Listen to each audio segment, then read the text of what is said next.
welcome to this new video. I'm just going to do a short video of an unboxing of something I've bought off eBay. Unboxing videos appear to be quite popular on YouTube, so I thought I'd give myself one a go. This arrived today, purchased off eBay. Slightly worrying as it's got Mallard written on the rear side, which is not what I ordered, so let's I'll show you what the latest addition to the fleet is.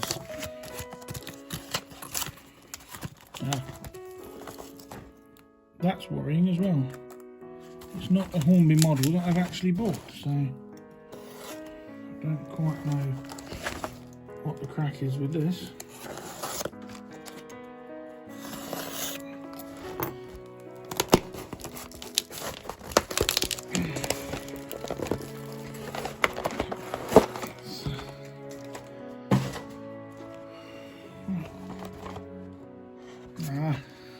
It's in the wrong box.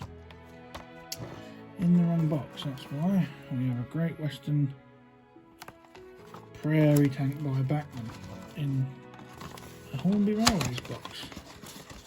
Not to worry, wasn't aware of that, but never mind. Bachmann Prairie Tank, put it as a 280. It's not a 280, it's a 262, but there we go, and there it is. Oh, polystyrene residue on that, and a lot of dust as well. So yeah, it's the latest eBay purchase. This will run on the preserved line, and I wanted one of these since I went on a real one on the Paynton and Dartmouth Railway in the summer.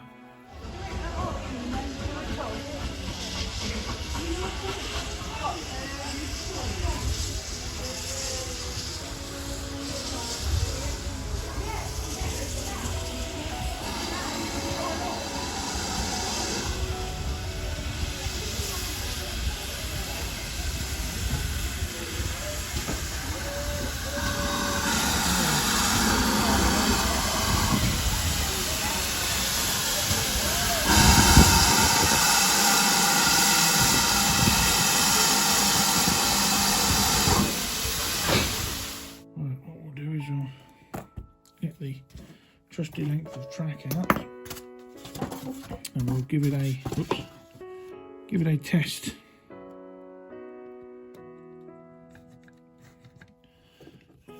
Battery, here we go. Ah, yes.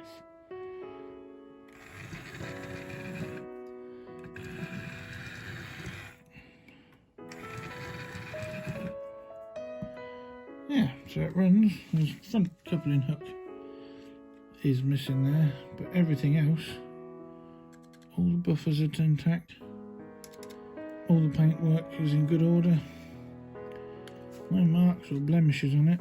It's missing the rear vacuum pipe there, but we can soon fashion one of them. And the steps are rather loose, so just goes to show you should always study pictures before you purchase on eBay, but this was a good price. Unfortunately, a couple of weeks ago I was buying one of these and actually got scammed on social media, so don't part with your money easy on social media. That's one tip I'll give you. Yeah, I'm happy with that. I will attempt in a future video to just rectify certain blemishes, like the steps that are not level, and we'll also fit a digital decoder to it. I've just unscrewed the two body mounting screws just to check its compatibility for digital. And if we look underneath the body shell, you can see it's not DCC ready, but it's going to be very easy to fit a decoder. There's this short PCB where the blanking plate would be, but unsoldering these wires and then hardwiring a decoder, and there's also room plenty of room in the boiler for one, so converting this to digital is going to be a relatively easy task. So stay tuned, and that video will come up soon. A couple of paint splashes on it as well, but it runs and it's a lovely looking laser, one I've been after for several months. So there we go, just a short video, short unboxing, and I might do some more in the future depending on how feedback goes with this one. But yeah, I'm happy with that. That's a nice looking model. Well, until next time, I will see you again. Please like, share and subscribe for more content coming soon. I've got a layout update coming, and also a couple of other things in the pipeline I hope to upload in the next week or so. So stay safe, and I'll see you again soon.